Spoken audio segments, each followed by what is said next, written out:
America has few economic interests in Ukraine.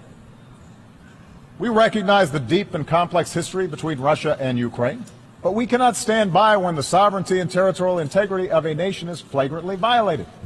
If that happens without consequence in Ukraine, it could happen to any nation gathered here today. That's the basis of the sanctions that the United States and our partners impose on Russia. It's not a desire to return to a Cold War.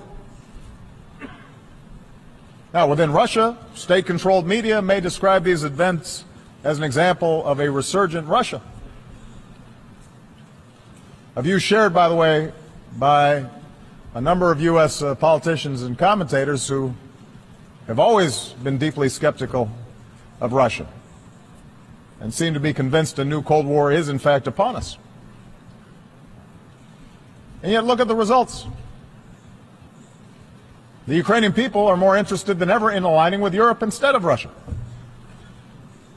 Sanctions have led to capital flight, a contracting economy, a fallen ruble, and the emigration of more educated Russians.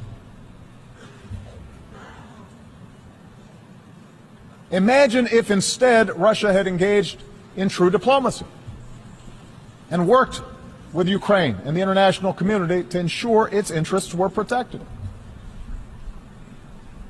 That would be better for Ukraine, but also better for Russia and better for the world, which is why we continue to press for this crisis to be resolved in a way that allows a sovereign and democratic Ukraine to determine its future and control its territory. Not because we want to isolate Russia, we don't, but because we want a strong Russia that's invested in working with us to strengthen the international system as a whole.